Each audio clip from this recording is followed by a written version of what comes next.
దుబాయ్‌లో ప్రెజెంట్ ఎలా ఉందంటే, ఫర్ ఎగ్జాంపుల్ మన నాన్న టైంలో లేకపోతే ఇంకా అంతకన్నా ముందు టైంలో ఎలా ఉండేదంటే, కొంచెం చదువుకోకున్నా గానీ, ఏం తెలియకపోయినా గానీ, ఇక్కడికొచ్చిన తర్వాత వాళ్ళు ఎలానో జాబ్ చేసుకొని, ఎలానో డబ్బులు సంపాదించి పంపించేవారు. పర్లేదు అంతవరకు ఓకే. బట్ ఇప్పుడు ఎలా ఉందంటే, ఇక్కడ చూసేవాళ్ళు ఏం చూస్తున్నారంటే, మినిమమ్ ఒక డిగ్రీ ఉండాలని చెప్పేసి అనుకుంటున్నారనమాట. దుబాయ్‌లో ఏ కంపెనీలో అయినా గానీ. అంటే కొంచెం మంచి పొజిషన్‌లో రావాలనుకుంటే, కొంచెం సాలరీస్ ఎక్కువ ఉండాలి. ఒక 2000, 2500 లేకుంటే ఓ 3000 వరకు ఉండాలి అనుకుంటే, మినిమమ్ ఒక డిగ్రీ ఉంటే మనం ఏంటంటే ఒక మంచి పోస్ట్‌లో రావచ్చనమాట దుబాయ్‌లో. స్టోర్ కీపర్ గానీ, లేకపోతే సూపర్వైజర్ గానీ, లేకుంటే క్లీనింగ్ సూపర్వైజర్ గానీ, ఇలా కొన్ని మంచి మంచి జాబ్స్ అనేటివి ఉంటాయనమాట. ఇంకా చాలా ఉంటాయి, నేను చెప్పేది ఇంతవరకే కాదు. ఇంకా సేల్స్ అని, సేల్స్ ఎగ్జిక్యూటివ్స్ అని చాలా ఉంటాయనమాట. మినిమమ్ ఒక డిగ్రీ ఉంటే బాగుంటుందనమాట. మీరు ఎవరైనా దుబాయ్ రావాలనే ఆలోచనలు ఉంటే ఖచ్చితంగా ఒక డిగ్రీ అనేది మీ దగ్గర ఉందనుకోండి, రావచ్చు. బెస్ట్ ఆప్షన్ అనమాట దుబాయ్.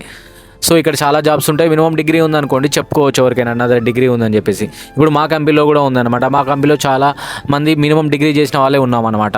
డిగ్రీ కన్నా తక్కువ ఉంటే ఏంటంటే మా కంపెనీలో తీసుకోరు. ఎందుకంటే కొంచెం అది ఉంటుందన్నమాట. ఎందుకంటే కంపెనీ కొంచెం థింకింగ్ లెవెల్ అనేది మారిపోయిందన్నమాట. ఒకప్పుడు అలా ఉండేది, బట్ ఇప్పుడు అలా లేదు. అందరూ ఏమనుకుంటారు అంటే చదువుకున్న వాళ్ళే కావాలి, చదువుకున్న వాళ్ళైతే బెటరు, పని తొందరగా అర్థం చేసుకుంటారు, పని బాగా చేస్తారని చెప్పేసి అలా ఉండదన్నమాట. సో అందుకే నేను చెప్తున్నానంటే, మీకు కొంచెం శాలరీ ఎక్కువ కావాలి, కొంచెం ముందుగా సెటిల్ అవ్వాలి, కొంచెం మంచిగా ఉండాలి, ప్రొఫెషనల్గా ఉండాలి జాబ్ అనుకుంటే మీరు ఏం చేయాలంటే కనీసం ఒక డిగ్రీ ఉన్నదనుకోండి, డిగ్రీ ఉంటే రావచ్చు అనమాట.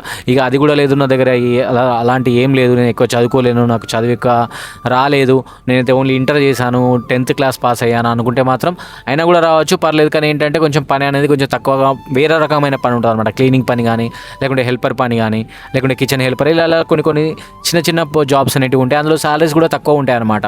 1000, 1200, 1300, ఇట్లా ఓ టైం ఏమైనా ఉంటే 1500 వరకు వస్తాయి.